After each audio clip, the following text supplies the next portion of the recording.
Boker Tov. Hello. I'm very happy to see you here and to begin our discussion today on gendering transitional justice between theory and practice. And it's so nice to see some friendly faces in the crowd and people from civil society organizations, scholars working on these issues. I want to start with a small story that we just experienced in our faculty a few days ago. And I think that this story symbols how much these issues of conflict and gender are fundamental in the daily practices of our lives. So just this week, we had an incident where an assignment given to students in their first year of law studies that work in groups of 3 or 4 students. In one of these groups, we had a Palestinian woman student who had to work with 2 other Jewish students on an assignment. And she turned to them and wrote to them, okay, let's meet and discuss these issues together. And they did not reply. And so she was very concerned because she had to submit her paper. And so she wrote a first draft by herself, sent it to these students, who again did not reply to her emails. And after a few days, when the time of the assignment, of handing in the assignment came, they handed an assignment that they wrote by themselves without consulting her, without approaching her, without talking to her, signing her name on the assignment as well. And she felt, of course, very frustrated from this situation, raised it before her professor, saying, how is this exclusion happening? She also expressed her interest to leave the faculty. Luckily, I think she's going to stay. And she mentioned that during her 8 weeks of studying at the Hebrew University and law school, she hasn't exchanged one word with a Jewish student. And I think that this incident cannot be disconnected, of course, from Israel-Palestinian conflict, from relations between Arabs and Jews in our society, and from the fact that she was a female student.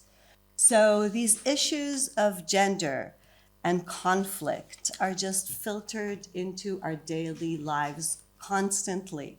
And even though today we're going to talk about war, and we're going to talk about grand conflicts between nations, this cannot be disconnected from what we are experiencing every day, every minute in our lives, in various locations, in academia, in the workplace, in families, in public discourse, on media.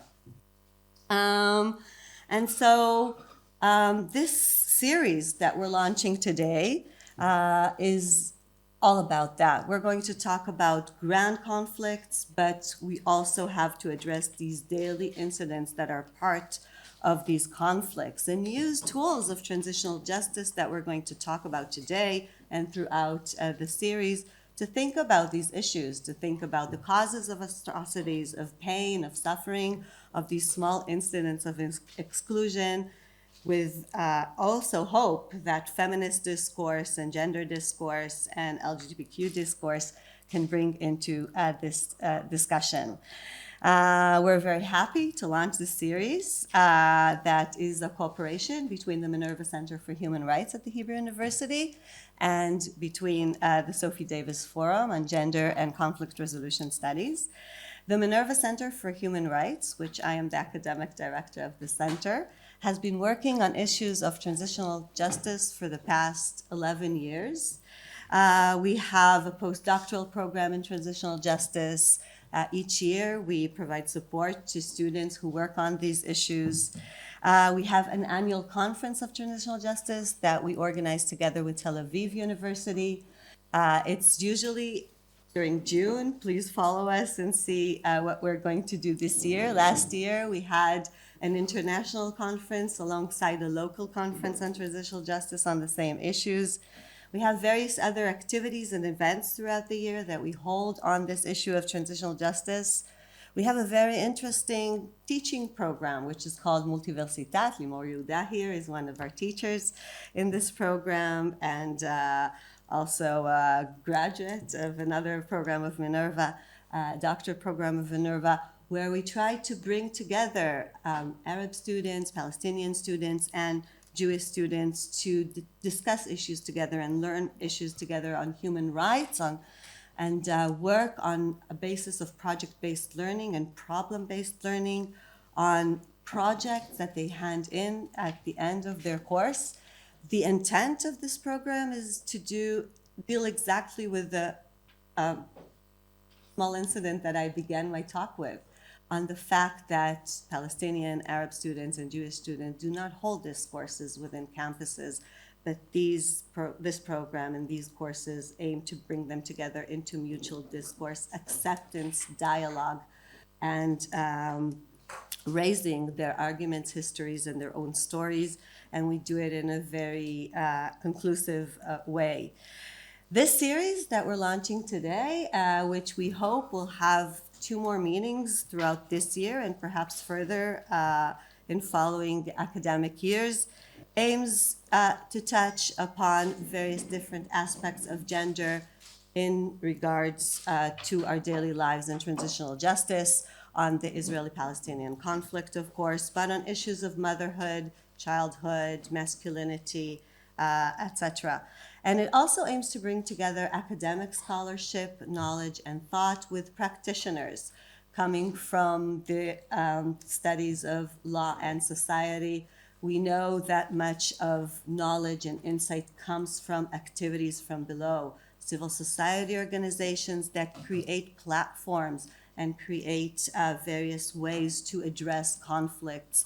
And so within each of our meetings, we're going to end with a roundtable discussion, and a civil society organization who have touched upon these issues and work on these issues on a daily basis will bring them before us in these roundtable discussions. Knowledge is, of course, not something that is only of academia, but on the contrary, it comes from below, and we have to listen of it from below.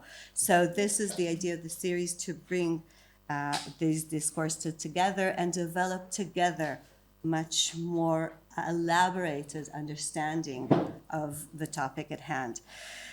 I want to say special thanks, first of all, to my colleague and partner, Tal Nitzan, for organizing this together. It was a treat working together, and we held conversations with some of you over Zoom. We talked with other civil society organizations that will be part of further meetings that will develop in this series and that we can learn from. I want to also thank Jessica Neveu, who is here, for helping us in the first stages of this project to work on it together and think about it. So insightful. To Kochav El-Kayam Levi, also for her work on the starting of this meeting today, and to the staff at the Minerva Center for raising this issue and for putting on the table. Dani, Anat, Michal, Yulia, to Ora Vigai, who was the director of the Transitional Justice Program in our center for several years. And of course, to our speakers today, thank you for joining us. And we look forward to your talks and to the discussion. Thank you. Thank you so much, Einat. You introduced the topic so beautifully, and I can just concentrate on my additional angle on the topic. So first of all, I'm really grateful for this collaboration, I think, and I will start with gratitude first for the collaboration. That was definitely not always simple, but I think both of us and the teams for both Minerva and the Davis Institute learned a lot from. For all the civil society organizations who share their thoughts, knowledge with us past few weeks. And of course, to those of you who made it here to participate as an audience and as speakers. A special thank you also for our staff at the Davis Institute for International Studies at Hebrew University, the head of the institute, Professor Galia Presbar-Natan, and our staff Hanoch and Nama, who did an amazing job in the past few days and enabled this thing to happen. I am the coordinator of the Sophie Davis Forum on Gender, Conflict Resolution and Peace, and we hold different programs, events, courses at Hebrew U related to the intersections between gender, conflict, and resolution. And we address both students in early stages of their studies and scholars who are engaging with these topics. A lot of our work is coming from a feminist perspective, and I think that this combination between feminism and human rights was very fruitful for this discussion. This series, that now I don't have to present, about transitional justice is something that is really related to our work as we think a lot about conflict and gender through the perspective of hope and practices of hope. And I think of transitional justice as a practice of hope. I think it has dimensions of temporalities. We look at the past, at the present, and at the futures to come, that we cannot separate the three of them or the multiplicity of them. I think about it as the intersection of knowledge and temporalities, local knowledge, global knowledge, practical knowledge, theoretical knowledge, sparkles of hope that were shattered in the past, and we try to re-explain and translate into our new realities. And it is basically the only way for us, insisting on practices of hope to get better futures. And I think that where we're at right now, this is what we need to do, facing the slightly complex present that we're at. So thank you all, and I'm looking forward to a very exciting and stimulating day with all of you. So I want to introduce our keynote speaker, Professor Fionnuala ní Aoláin. Professor ní Aoláin is a world-renowned expert on transitional justice and on gender and conflict, and for over 2 decades has played a key role in the development of these fields in academia and in practice. Fionnuala is a University Regents Professor, Robin Chair in Law, Public Policy and Society, and Faculty Director of the Human Rights Center at the University of Minnesota, as well as a Professor of Law at Queen's University Belfast in Northern Ireland. Previously, she was a Professor of Law and co-founder and Associate Director of the Transitional Justice Institute at the University of Ulster in Belfast. She has published widely in the fields of emergency powers, conflict regulation, transitional justice, and sex-based violence in times of war. One of her path-breaking books of particular relevance to our discussion today was On the Frontlines, Gender War and the Post-Conflict Process, published by Oxford University Press in 2011. In this book, she explores the experiences of women in post-conflict society across multiple case studies. She is also co-editor of the Oxford Handbook on Gender and Conflict. Fionnuala has been a visiting professor and visiting scholar at many top law schools, among them Harvard, Columbia, Princeton, and the Hebrew University of Jerusalem. And indeed, we are very privileged and proud that she has been a friend and a colleague of the Minerva Center for Human Rights for many years, particularly in relations to our work developing in the field of transitional justice in Israeli academia and in civil society, and the potential it has for the context of the Israeli-Palestinian conflict. Fionnuala has rich practical experiences in many international and conflict-related contexts. We are so happy that you joined us today, and the floor is yours. Thank you, Fionnuala. So thank you. I'm really glad to be here. My particular thanks, I have many friends here, but I particularly want to thank Danny, Executive Director of the Minerva Center, with whom I've worked with for a very long time. I think we've forgotten how long we've worked with each other, Danny, so that's a good sign. I want to thank Inat, the Academic Director of the Center, for inviting me yet again to Jerusalem, and to Tal Nitzan, who's been a real pleasure to get to know through the process of putting this series and this lecture together. So the title of what I'm going to speak about today is taken from the Leonard Cohen song Anthem. Many of you will know it. It's the phrase, "There's a crack in everything. That's how the light gets in." So I want us to hold on to the idea of cracks and light as I talk through my remarks today. So gender justice, as many of you know, gender justice advocates have placed a lot of hope on transitional justice. And they've placed that hope in the sense of seeing transitional justice as a vehicle to address sustained, systemic, and deeply wounding human rights and humanitarian law violations that have been experienced over decades, including by women, particularly in situations of conflict or in situations of entrenched repression. And it's also the case that transitional justice is increasingly being applied to what we call new contexts.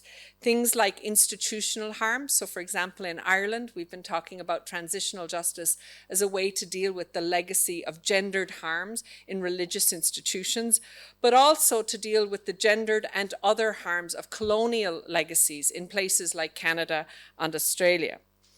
So in many ways, transitional justice is a vehicle for these aspirations, many of our aspirations, partly because its mechanisms appear to hold significant promise to do a bunch of things. The first is to close impunity gaps. Second, to focus on the needs and demands of victim survivors. Third is the hope that we will somehow get to accountability, reparation, and guarantees of non-repetition through these mechanisms. And so as transitional justice has consolidated as a field, and it's outgrown in many ways its early focus on a particular kind of conflict transition and post-authoritarian space, the sort of ways in which it's seen to be useful or could be useful have multiplied. And so there is a lot of success to talk about in transitional justice, and I'll say some about that later. So things that transitional justice has done for us, for sure, it's produced what we might call a vocabulary of harm. It's given us words to which and by which we can name certain kinds of harms that have occurred, including more recently for women. It's produced new kinds of institutions, for example, truth commissions, that help us demonstrate the specificity of those harms in particular contexts. It has allowed us to do things like lustration, which is to clear out institutions that have been defined and riven by their misuse of power. And it has allowed for the emergence of a global institution of international criminal justice created by treaty. The ICC is the product of transitional justice work over many, many decades. And so those are all good things. But I want to say that the field of transitional justice, and particularly for women, faces both historic and contemporary challenge. The first is that this rapid growth of transitional justice to new arenas happens without much backward thinking about what the limits and constraints of transitional justice have been. We've also seen, as in those places like Northern Ireland, which has had longer experience with transitional justice, we've seen the emergence of really sophisticated strategies that reverse the institutional gains that were done through transitional justice mechanisms. We've seen, and I think this will be very familiar to those of you in the room here, we've seen the rewriting of those histories by populist, authoritarian, and nationalist successor regimes. So work that was done in transitional justice is being undone in ways that speak to the weaknesses of transitional justice as a discourse in actually sort of facilitating and enabling some of that rewriting. And most of all, one of the challenges we face in transitional justice is really the lack of specific remedy and reparation to individuals, to those who have actually been harmed, despite the lofty articulations of transitional justice at the meta-political level. So if you wander around the UN, as I do in my other job some of the time as Special Rapporteur, people talk a lot about transitional justice. But if you're in conflict or post-conflict spaces and you ask what's happening for victims from transitional justice, the answer is a much more impoverished one. The other thing I think, as we will come to terms with today, I think through Chris's remarks and Pasha's remarks, is that we have to really understand the deep neo-colonial and patriarchal underpinnings of the field of transitional justice, and that those underpinnings have deep baked in some fault lines about what harms are seen, and more importantly, which harms are not seen, and how we address or not those harms. So I'm going to, through these remarks, focus on the boundaries of the transitional justice field through a gender justice lens. And I want to talk about the promise of transitional justice, which I know is what this lecture series is really focused on amplifying. But I also want us to be very, very careful about overloading our expectations of the field, and also being really clear about, from a feminist perspective, what the limits of this field are, and what those of us who've worked in transitional justice for many decades see as its fault lines. So I'm going to do this in 3 parts. I'm going to give a little bit of an institutional history of transitional justice. I am then going to talk about the external contemporary challenges to transitional justice. And I'm going to finish by talking about how this rhetoric of victim-centered justice has sort of struggled to deliver on the ground what victims actually need, particularly women victims of conflict. So let me start with the sort of short history of the field, what we might call the short gender history of the field. And so it's worth saying that in its early framing, transitional justice was a predominantly masculine field. And if you look at the sort of great names of those who are named as the authors of the field, they've been predominantly men, with one exception, Ruti Teitel, who of course is also a great friend of this program and this work here in Israel. But it's also clear that it wasn't just, and I think it's really important to make the distinctions, it's not because there weren't women doing work on transitional justice at the time when the so-called field emerged, but it is the capture of the intellectual history of the field that has largely discounted the kind of work that was being done, particularly at grassroots level, by women activists and in national context, that's not seen as part of the history that is told about what constitutes the history of transitional justice. More than that, when we look at what were the preoccupations and the way in which those preoccupations were articulated by the founders of the field, what we find is that a commitment to, in particular, gender equality and understanding the gendered nature of both conflict and oppression was largely absent from the articulation of the field's creation. And it remains absent in many of the globalized settings and spaces that continue to facilitate discussion and practice as to how successor regimes are going to deal with the atrocities or harms of the past, continuing to exclude what we might call local situated feminist knowledge about harm, how it is constructed, who experiences it, and how you fix it. Now, once we start to see, and I think scholars like my colleague Christine Bell, my own work, Catherine O'Rourke, there's a large number of feminist scholars who have jumped into the fray. Once we started to see a feminist perspective emerge on transitional justice, we did start to see a preoccupation with different kinds of questions. Questions about how war and peace affect women, and how we think about a range of issues from the conceptualization of transformation from a feminist perspective. So we've seen a deeper engagement with domestic attention to sexual violence and sexual harm during armed conflict. And that focus on sexual violence and sexual harm is in fact one of the hallmarks of feminist engagement with transitional justice. But as Chris and I are both going to talk about, that's not unproblematic in a multitude of ways. The second is that we saw greater attention, and we've seen good work being done on truth-telling and gender.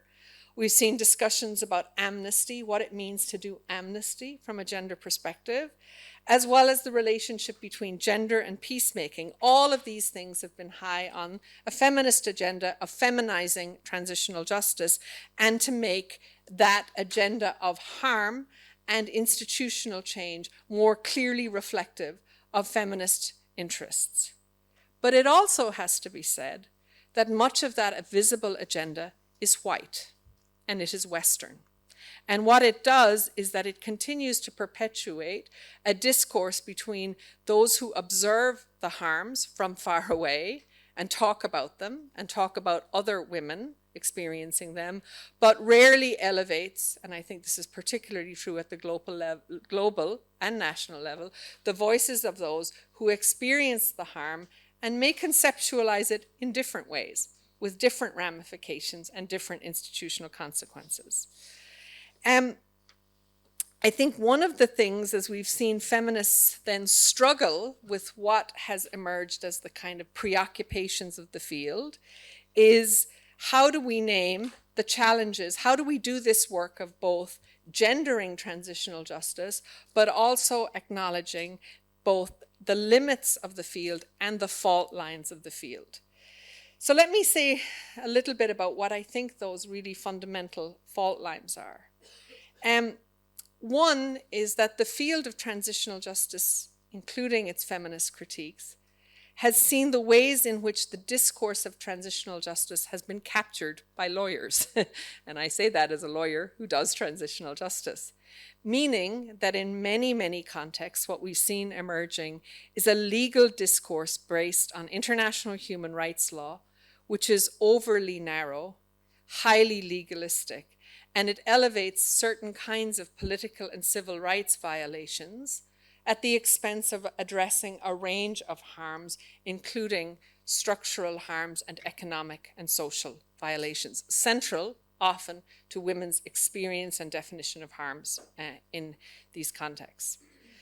So what we've seen is that systemic structural inequality that often is the precipitator for the violence or the exclusion or the repression that follows is often deprioritized and treated as a matter to be dealt with somewhere down the road in transitional justice. So that our concerns in transitional justice, and feminists have often essentially done this too, is to focus on the body and to see the body as the most important part of the discourse about how we deal with transition, and to forget that bodies are situated in real time and real space. And it is often social injustice and social capacity and economic realities that actually frame the structural, institutional, and lived harms that people experience every day. So it is also this gap between, so there's this gap of legalism, this gap of sort of failing to address structural and social and economic harm as central to our understanding of harm. And it's also fair to say that despite the gains that have been made by many marginalized groups, Indigenous, economic and socially marginalized persons, youth, women, LGBTQI persons, there are massive and insidious gaps about what we know and how we know it about those particularly marginalized groups and how they experience both conflict and repression, and how transitional justice sees, hears, and accommodates them. And it's clear transitional justice settlements benefit some more than others, and there are distinct patterns in the privileges of who gets heard and who doesn't get heard in transitional justice. And it's also clear to say that marginality is often not compressed into a single category, so that the category of woman alone is really massively insufficient to acknowledge the intersectional harms that feminist Black scholars have long reminded us are central to understanding how people experience both violence and discrimination. So it's woman plus socioeconomic disadvantage, religious status, race, ethnicity, and sexual orientation, which is central to understanding the ways in which harm is experienced, lived, and responded to.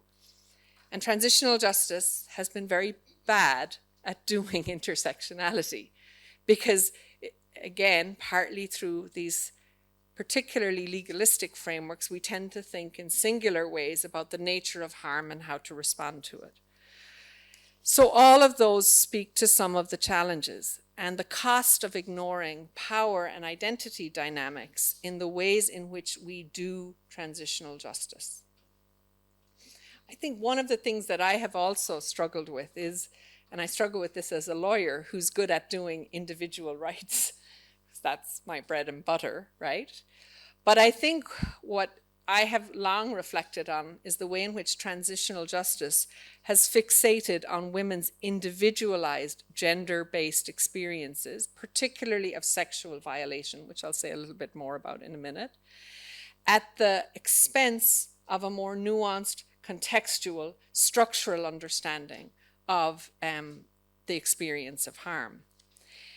In a very forthright appraisal, Canadian scholar Shireen Razak characterizes transitional justice discourse as a form, and I'll quote her, of stealing the pain of others.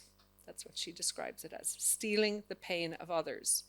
Because it's the focus on individual violent incidents is a form in itself of othering that decontextualizes social oppression, that renders institutional racism invisible, and it fosters willful blindness to the sometimes unintended, but not always, racist and sexual discourses within transitional justice itself. And so at the forefront of the hard conversations for feminists about transitional justice, many of us are painfully aware of the commodification of victims, the ways in which their stories, their pain and misfortune actually is used by us. And there's a fundamental contradiction in this, that the field of transitional justice may need victims more than victims need transitional justice. And I think, as I experience it as a practitioner of transitional justice, that victims are increasingly aware of this positionality, and they struggle to make sense of it, and have to learn to reposition themselves. It's also clear, and I think Irene is going to talk a little bit about this, that we don't talk about perpetrators enough. That the focus, one of the sort of complexities here is that the focus on victim-centered justice, which is what drives transitional justice, and it's important, actually takes our intellectual and policy gaze away from perpetrators. And also makes it very difficult for us to engage with the victim-perpetrator dyad, meaning that people sometimes fall in both categories, right? So with that, I want to speak particularly now about one particular challenge for the gendering of transitional justice, which is about sexual violence. And I think one of the things that has dominated the field of discussion for feminist scholars is an attention to sexual violence. And sort of one of the kind of moves in the field was to move towards recognizing and engaging directly with sex-based harm. And that's been really important because, of course, historically we know that there's been a structural failure to deal with sexual violence in conflict, harm against civilians. My own work, when I was here at the Hebrew University many, many years ago, one of the first pieces of work I did was looking at sexual violence in the course of the Holocaust. And thinking back, that's not a new thing to say now, but 20 or 30 years ago, we weren't taught, we simply saw that as a non-gendered experience, or many scholars did. And so that wider conversation about sexual harm in war is really important, because frequently the sex-based context of conflict is ignored. So for example, in Northern Ireland, where I come from, we've had a 20-year, probably longer, I want to say it's more than 20-year debate with the British government as to whether or not there was a gender-based dimension to the conflict. And this matters not as an abstract academic matter. It matters because the British government refuses to treat Northern Ireland as a conflict for the purposes of the Women, Peace and Security agenda. So I don't know what we were all doing for 30 years, killing each other, but we weren't in a conflict, for sure. And so that sort of move, which sort of says there was no sex-based dimension to this, is also true.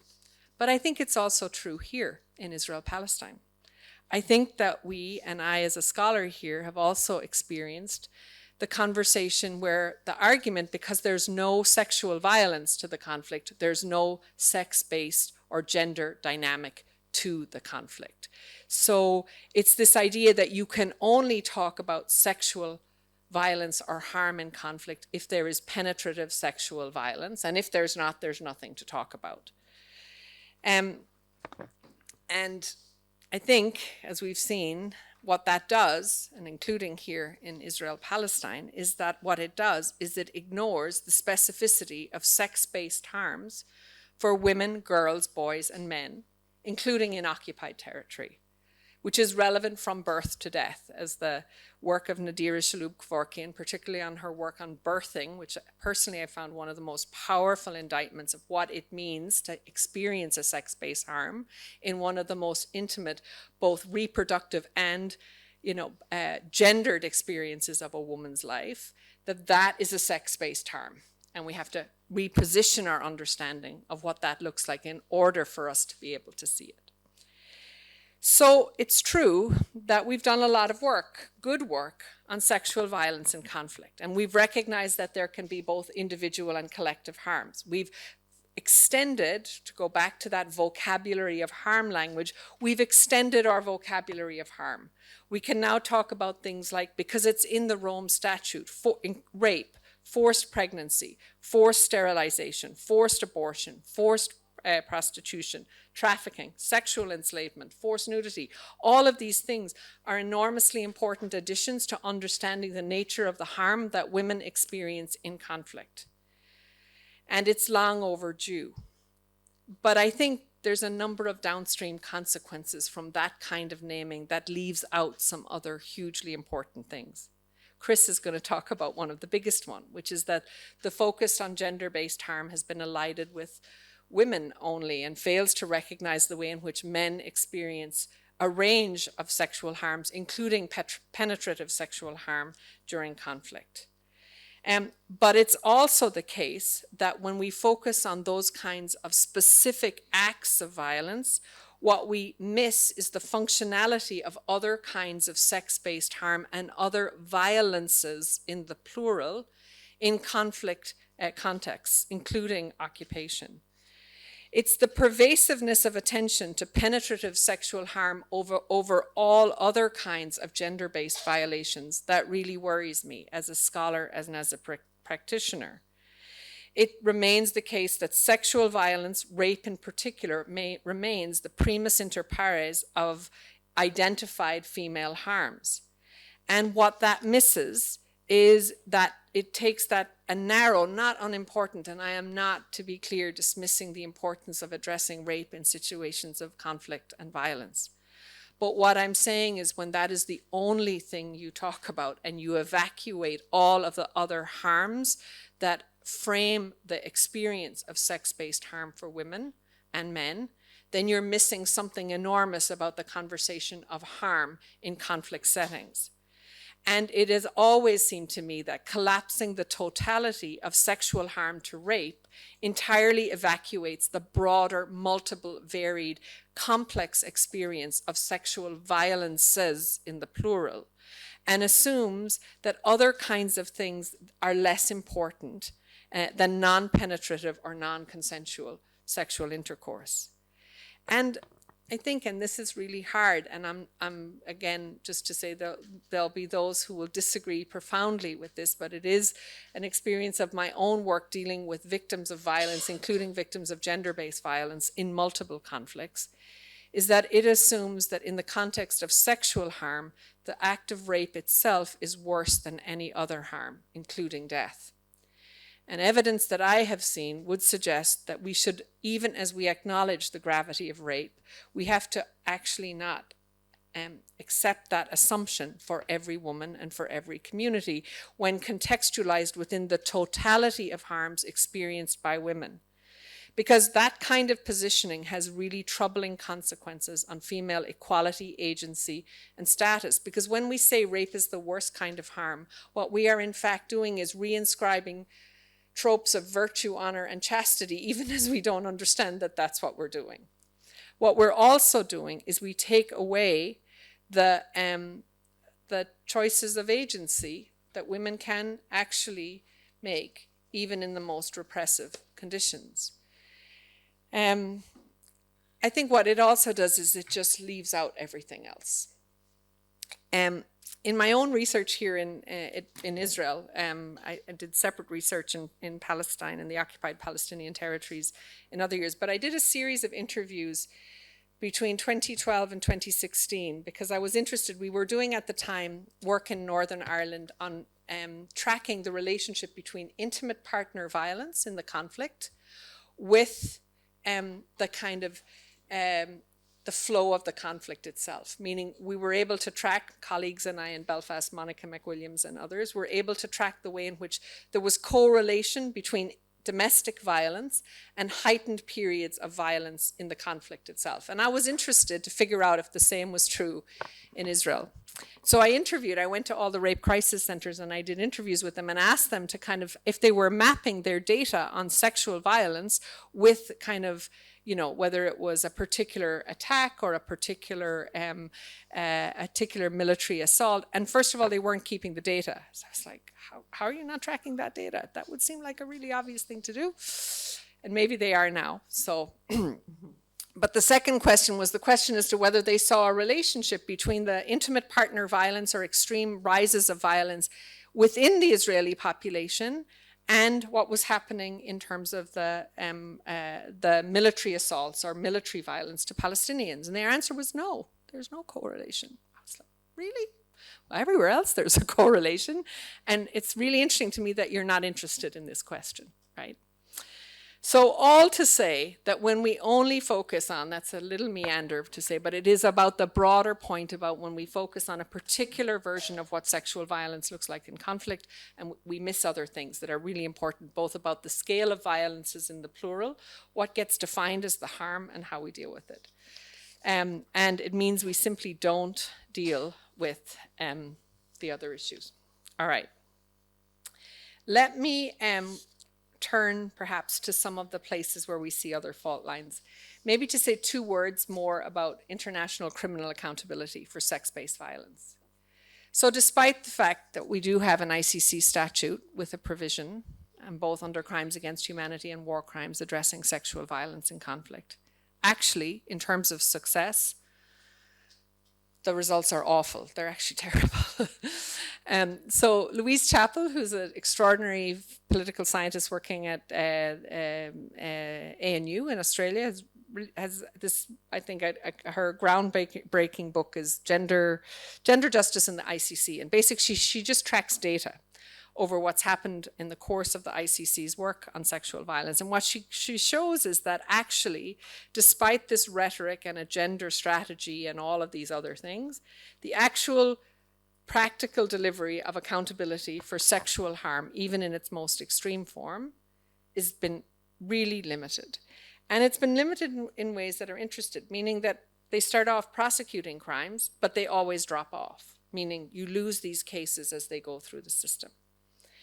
And I think one of the things we know is that the obvious incapacity to prosecute sexual crimes in international law, much less get to them in domestic law, have the same kinds of fault lines internationally as we've seen in the inability to successfully prosecute crimes of sexual violence in national legal systems, and in particular in national legal systems engaged in armed conflicts.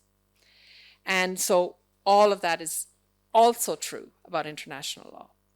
The second thing I would say about sort of institutions is truth commissions. And I just want to say briefly that truth commissions are often lauded for feminists as a good place to go because they have, in some ways, the advantages that we don't see in formal criminal justice system. They have wider scope. They may have terms of reference that allow for a more victim-centered approach. They appear to allow narrative in ways that we don't generally find in criminal trials. But I would also say that while truth commissions have fared somewhat better over international criminal law in addressing accountability for gender-based violence, actually the gender wins have been really very few. Even in the most lauded of truth commissions, the South African TRC, women's voices and women's experiences of the apartheid era were largely marginalized. It was only as a result of the work by a few feminist activists in South Africa that a coherent gender strategy was added on to the TRC at the very end of its work. And what that did was it forced a set of hearings on the specific experiences of women, qua women, through the apartheid period. And so while those hearings are welcome, the hearing did nothing to reframe the focus of the commission or even come close to gender mainstreaming women's voices in the final report. So that final report is often taken as the biblical equivalent of the go-to thing for doing work on transitional justice. But if you read it, it's very long. But what we see is that actually there's almost no gender analysis in the assessment of the TRC of what happened during the apartheid regime. And that's an old TRC. Even in more recent processes, women are still brought in belatedly to the conversation. I cannot, I would literally, and I'm sure Chris is the same, we can't recall, I couldn't put a number on how many times I've been called when a truth commission is literally 100 miles down the road and saying, oh, we just thought about gender, what do we do now? There's an Irish, in Ireland, if you ask somebody for directions, if you're lost and you stop someone on the side of the road and you say, how do I get there? And their first, often people will say, I wouldn't start from here. So that's what I want to say to them. I wouldn't start from here. You're in the wrong place, okay. But I am here, so where do I go now? But it is just to say that in these more recent truth commissions, what we've seen is this similar, arriving belatedly to the conversation, then you're struggling to insert in a gendered or women's perspective into truth recovery. It's always inadequate. You're supposed to feel grateful because you got something, but the something means that the terms of reference and the world view of the commissions are already largely negotiated through male-dominated security arrangements and political settlements that actually don't see gender as relevant to understanding the conflict or how to settle it. And I think Northern Ireland is a really good example of this fractured engagement with gender in what's often seen as one of the most successful transitions processes anywhere. But if you talk to women's activists from both sides of both communities, Protestant and Catholic, what they will all tell you is that there's been an absence of a gender reckoning.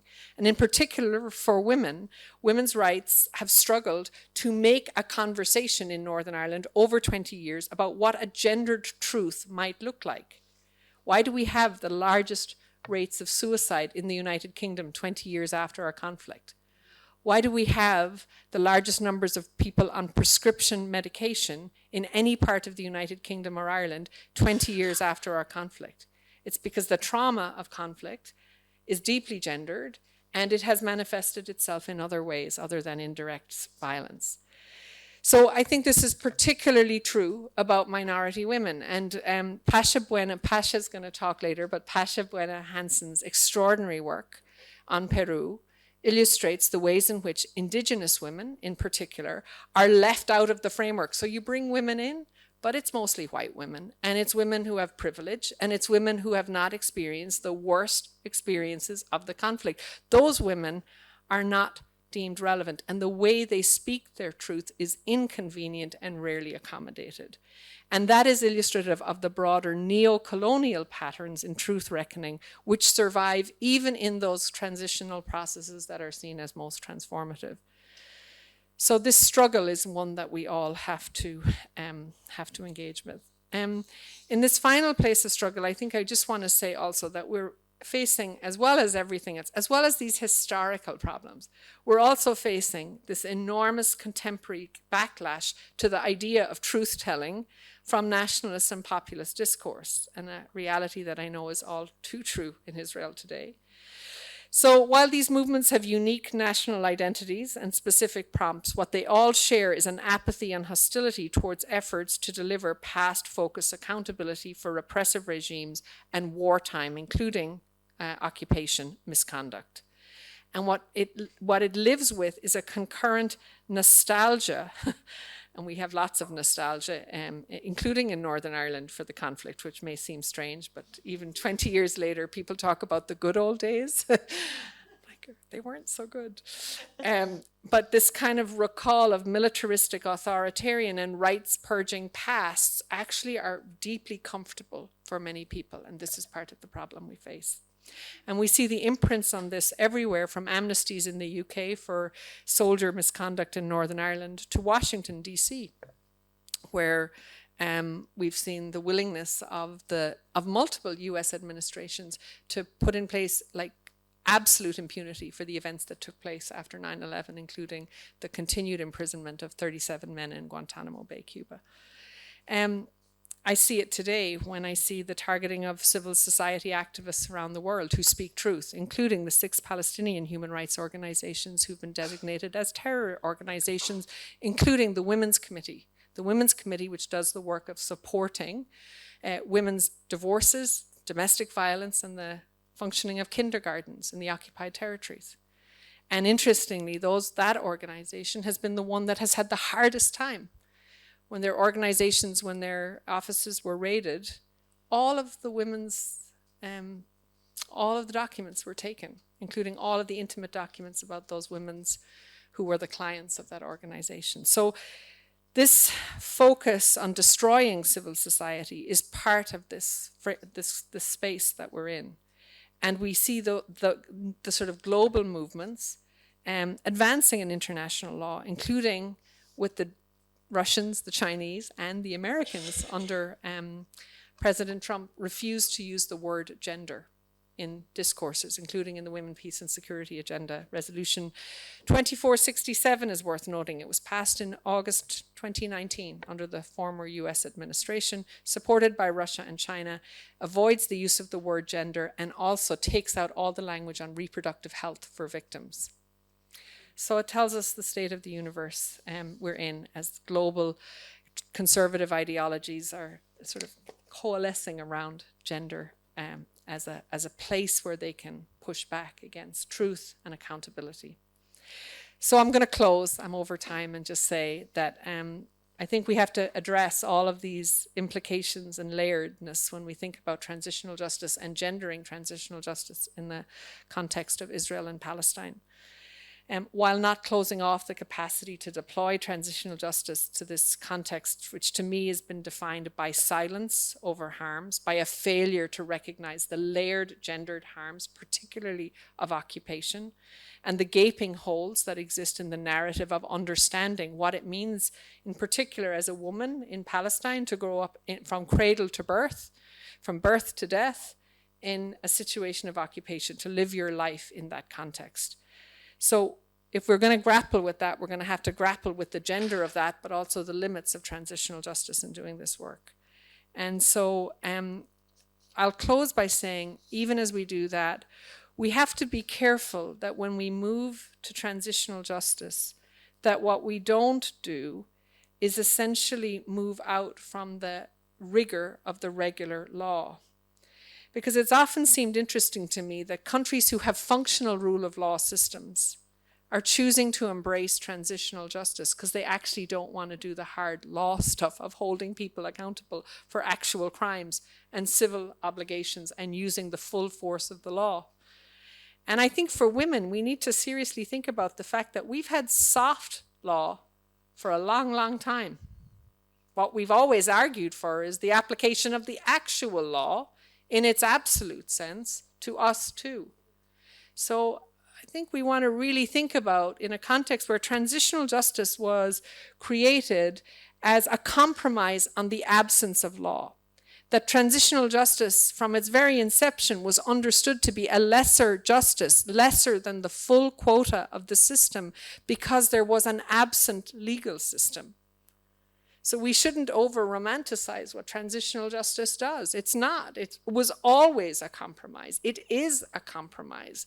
So we have to be very careful that what we offer women is compromise and less than, and not the full extent of the law, because we can't do the full extent of the law. And I'll close by saying that even in places where we've done transitional justice, victims don't stop asking for the full measure of the law, because they understand that they deserve it and that to give them less is not enough. And so I'll close by saying we should not assume that in the holy or unholy lands, Leonard Cohen's analogy about letting light in it's relevant, but we should see the cracks. We have to see the cracks before we do this work so we can do it well. Thank you.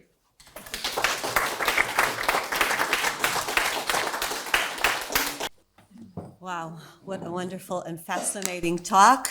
I'll open it now for questions and points from the audience. I personally have many topics I would like to raise before you, but let's open up for discussion and then we continue. So, yeah. Hi, thank you so much for the presentation. I'm Dr. Havroy Mishler from the Hebrew U, and I teach transitional justice in the journalism department. So I focus on the role of media during steps of transitional justice. My question is linked to whether there is any research dealing with the religious aspect, because, you know, every conflict, especially we mentioned Northern Ireland with a Catholic and a Protestant, and if you think about the Israeli-Palestine conflict, there's something about the weight of religion telling women your voice doesn't count, you should, you know, stay in the kitchen, whatever you experience is not true, some kind of gaslighting against your femininity. And I wonder if there is any field that you see, you know, starting to exist that try to map out the connection between transitional justice, gender studies, and religious studies as well. Like, in other words, if there is any women take on how religion could help, you know, process, maybe start transitional justice in a very specific way, addressing the wounds through the lens of religion. Thank you. It was fascinating, and thank you for that lecture. I wanted to ask if you have a good example that can give us a little bit hope, and maybe if you can elaborate about the Colombian Truth Commission, maybe that could give us a thread of hope, but some best practice or model that we can learn from. Hi, good morning, thank you. Just introduce yourself, Netta. Do you want to? I'm a lawyer at an NGO called Women Lawyers for Social Justice. Thank you so much for the presentation. I'm Yael Browder-Bath from Women Wage Peace. I wanted to sort of continue Netta's questions and the request, and I wanted to ask if there is evidence that when women are involved, we know that when women are involved in the process of negotiations, we would not have to say it here, it's more successful, the agreement is more sustainable. Is it the same? Was it researched? Is it the same with regard to TRC? So this is one question, and just one, and then I'm talking about women from academia, from diplomacy, from civil society, and of course victims. And my second point is that I read a little bit about the TRC in Canada, and I know that, I don't know if women were involved in it, but I know that Indigenous people were involved in planning, and it took a very specific form, a very unique form, with regard to where the discussions are being held, how the testimonies are being conveyed, not only through, you know, roundtables and discussions, but also through art and performance. So this is a very interesting point to think about when we're thinking about involving women in planning the process and not only in participating in it. So we'll take three and then we'll do another round. Is that okay? Great questions. Maybe to start from the back, which is the TRC. You know, I think so again, I'm going to sound like nothing is perfect. I think one of the things that, like, in a way, I think about this field is the search that there has to be a perfect solution. So the answer is there is no perfect solution. These are all compromises. You know, by virtue of the harm, it's never perfect. You can never bring back a dead child. You can never remedy torture. Some things are simply unfixable. So we operate in a universe where the harm is unfixable in many ways. And what we're trying to do is mediate that harm away and acknowledge it and give compensation if possible, which is to say that the Canadian TRC has both its positives and its negatives, right? the negatives are there's a perfectly functional criminal justice system in Canada, and no one was ever held accountable for any of the crimes that were committed in those institutional settings. Nobody, including the powerful religious churches, whose religious organizations, whose wealth remains intact, notwithstanding a truth commission. So that's the critique, right? You had law, you didn't use it, you made a strategic choice, and you've also chosen not to fundamentally undercut the power of those institutions through their wealth or their institutional accountability. But on the positive, right, of course, the process was constructed in a way that was led by the communities who were most harmed. And it reflected, in that sense, their needs and aspirations, including in their articulation of what the harm was. So the how really matters, right? We know that. We know that in any setting, that how you do it really matters. And the power of ceremony and ritual, and particularly in whether it's a specific culture, if it's a Catholic culture, if it's a Jewish or Muslim culture, if it's a particular national ethic, it makes a difference if it's situated so that it's felt. So I think these do offer really good examples of how you do it. I would just say, though, the danger is that if you just do the kind of ritual stuff and you don't hold people accountable under the law, the system itself hasn't changed, right? So we have to do both. We have to do both. We can't compromise on the first, because actually those systems understand they're not held accountable if you do. This question about good examples, it's really hard because, but good enough. So as in my special rapporteur job, I'm always asked, is there a good example of a state doing this well? And I'm like, no, there's none. There's just none. But we talk about, I use the language of emergent practice or better practice. So I avoid words like good because it sort of suggests that there's this and anything below it is not. So all of this work moves us towards and shifts discourses and does positive work. So the Colombian TRC is a good example of the ways in which we've seen some more attempts at mainstreaming sexual and other kinds of harms. But it's also, if you look at what is the single largest, if we took it where the overlap in the Colombian process is poorest, it's between indigeneity and gender harm. If you look at the chapter of the Colombian TRC's report, the piece on indigenous communities, which is at the heart of what the repression in Colombia is not just recent. This is centuries of colonization, which has been most acutely felt by Afro and indigenous communities in Colombia. And in that sense, the TRC almost doesn't mention colonialism. How can you write a truth commission in Colombia and not acknowledge the harm of colonialism? Because colonialism is what sort of preempts the creation of the structures that gave rise to the conflict. And yes, maybe perhaps the most what the TRC was able to do is prompt these other things, like political change. We have a vice president of Colombia who's an indigenous woman and holds her position as so it's got to be both. You can't do this transitional justice work without the other political and legal work, I think.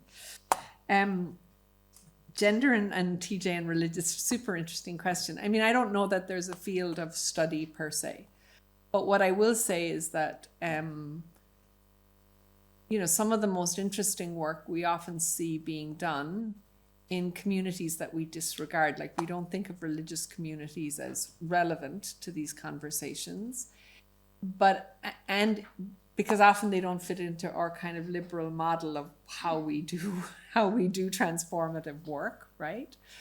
So I'll give an example. I was always struck by and it's an example from Israel of how in Bnei Brak a number of years ago, I don't know how many,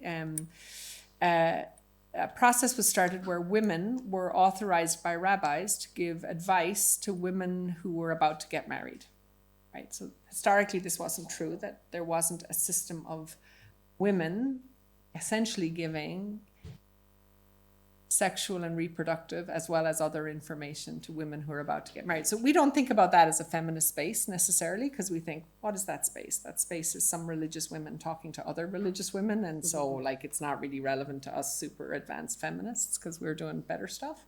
But actually, these are the spaces where like transformation in my like happens in these much more invisible spaces. That's one. In Northern Ireland, the example I would give is like the fundamental and essential role that some religious leaders played in enabling the transition of our conflict. Never publicly.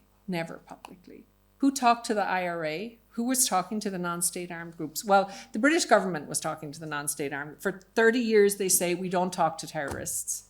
Everybody talks to terrorists. I talk to terrorists. Everybody does, because no matter if you're working in an area of security, you are talking with people who have that title. And governments, every government talks to people that they call terrorists.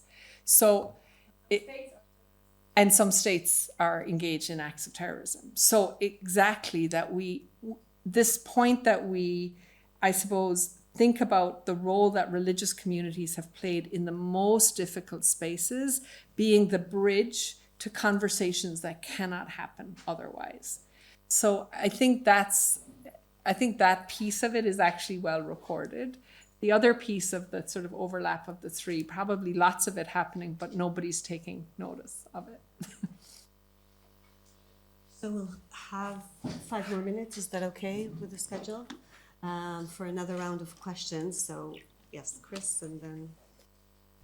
Thanks. Yeah, my name is Chris Dolan. I'm a professor at Warwick University in the UK.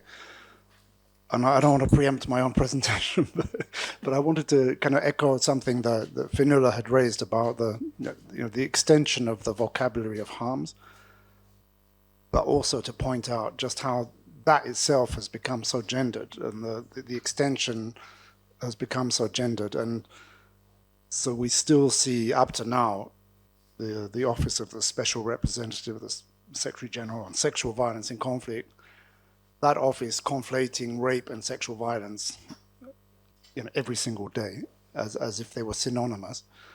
So at the highest levels, if you like.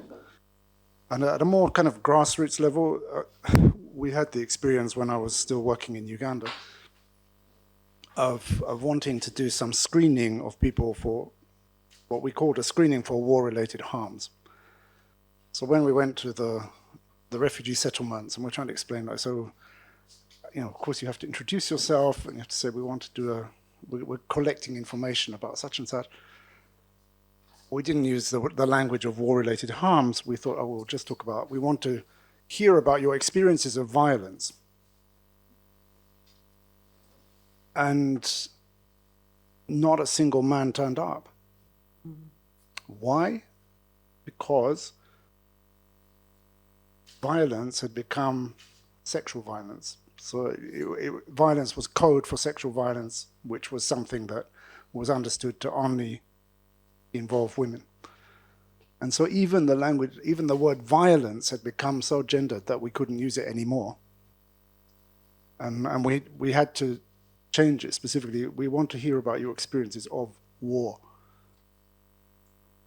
It's just an example, just to kind of reinforce your point. So every step that we take, even when we think it's being progressive, creates these new erasures at the same time. Thank you. Hi, I'm Sagi Wattenberg-Israeli, a doctoral researcher in law in Bar-Ilan University. Thank you for this most intriguing talk. I wanted to ask about what you mentioned of transitional justice and soft law being always a compromise, and that it is a way of not applying the full measures of the law that states do have. Do you think that hard law, or at least in its current form, first of all, in its current form, would hard law be applicable to relate to the problem, to the systemic and to the structural problems that transitional justice is trying to deal with? One, in its current form. Two, how do you see a way? I mean, do you think that the way of amending structural or relating to structural and systemic harm would be through hard law, and in what manners? Thank you. I'm Nida Shougri. Together with Neta Levy, we lead the 1325 project at Itah Maki, Women Lawyers for Social Justice. And I'm also here with my academic hat. I'm a researcher on the Israeli-Palestine conflict and social movements. You kept on talking throughout your talk about, that this is this is primarily a compromise, or, we shouldn't really forget the real work, okay? And you said that we can't do the transitional justice work without doing the real work. So I insist on doing the transitional justice work and not solely, focus on applying the law or getting like a law that's functional. So, why transitional justice, especially that in many cases it's used as a gateway, as a way out of, existing violations of human rights and civil rights. Thank you. Even in situations where our attempts to look into gender issues in a more closer way, in the Peruvian TRC, when they were creating committees and trying to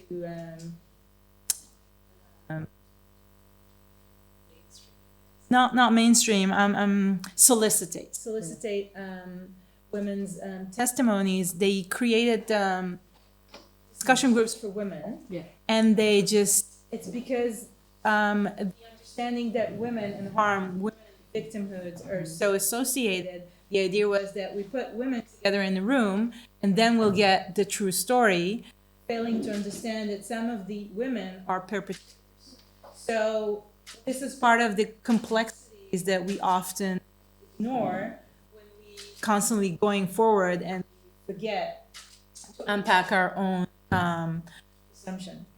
And my question is, given all the cracks and complexities within the TJ agenda, is it actually possible for legal scholars to address a new agenda for it? Because as a feminist anthropologist, I see similar things of the difficulties to look at people not as individuals, not as universal, not as victims. And I think that this is part of training that legal scholars have. And is it possible to reach it? Or what kind of collaborations are needed to enable these understandings of colonialism and temporalities and sorry, it's more a comment that connects the previous comments that were here. So first of all, it's like between advantages and costs or benefits. So I'm sitting here today, and today's topic is gendering transitional justice, and I look at the hall, and we are all women here. So there is a cost to almost. There were few exceptions, but they are on roll here. So in a way, there is a cost to everything. And I think also in your discussion, you started with the limits of being a lawyer and a legal scholar, and you're ending up in your very strong words about compromise, which it seems that you're criticizing compromise, but whether compromise is the thing that needs to be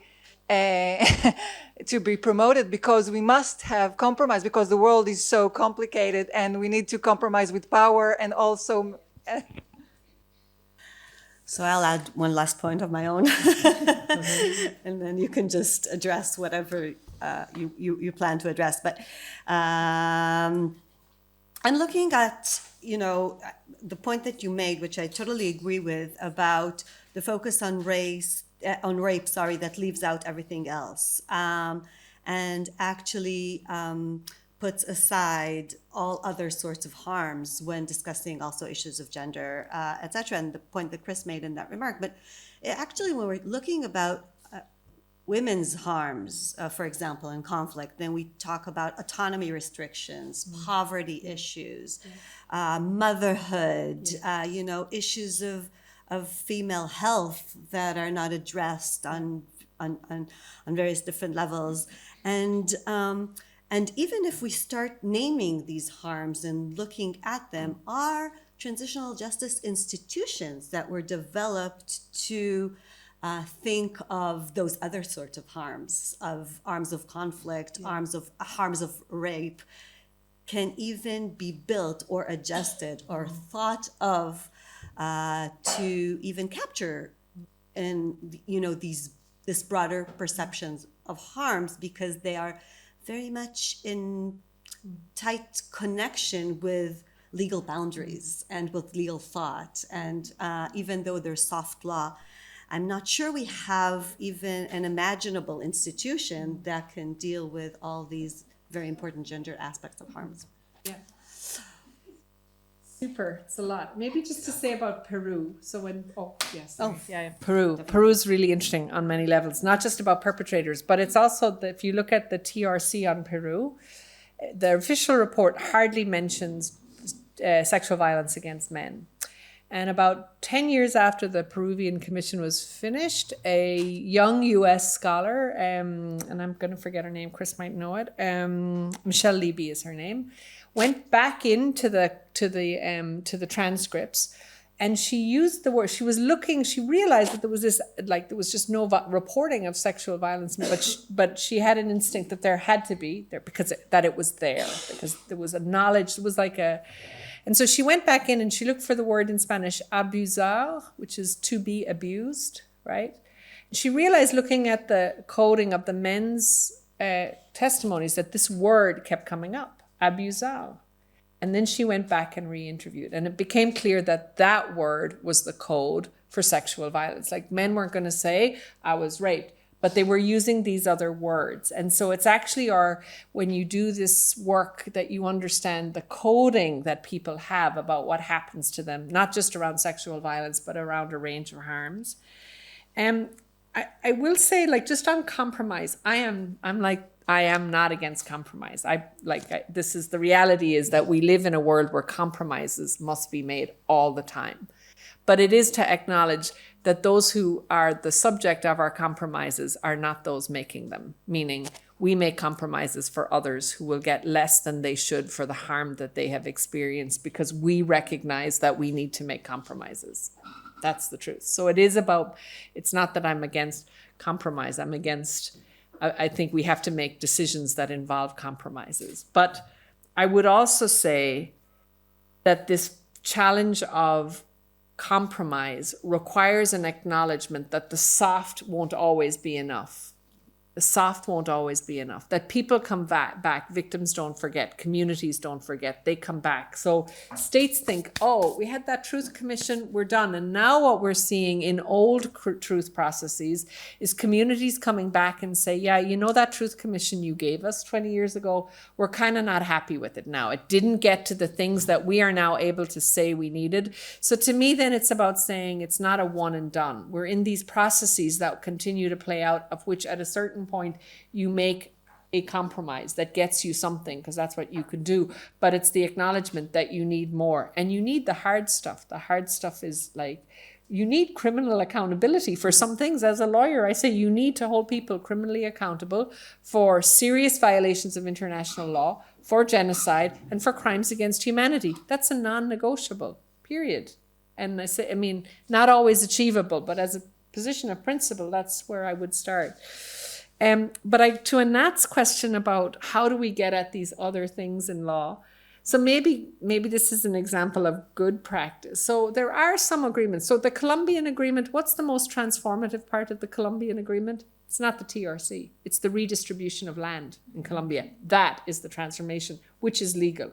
In Northern Ireland, it was the restructuring of all our institutions by a non-discrimination clause that said you can't have 98% of the police being Protestant anymore. We don't accept that. We don't accept that you're going to control our community through coercive policing by one community on another. And we do that. That's institutional transformation, and it's not about harm to the body. It's about the law says, and it's applying anti-discrimination law and saying we structure our peace agreements around anti-discrimination law. In Northern Ireland, we have one of the most, I think, interesting things in our peace agreement is this something called the Section 75 duty. Sounds so unsexy that you're like, oh, what is like? It's way more interesting to say we change the police. The Section 75 duty requires every government department in every single project they undertake to do an assessment of its negative impact on any community, which includes the traditional communities of Protestant and Catholic, but also other ethnic, religious, So I'm not so sure. I just think we don't think about law as doing this kind of transformative socioeconomic work. And as lawyers, I think where we can do really interesting work is in socioeconomic transformation through law and equality as the measure that we use. Neda's question about like, it goes to 1325. Like, why should we ask for, because I think, we've got to use our tool. It's a toolbox, right? And we just have to be agile about how we use it.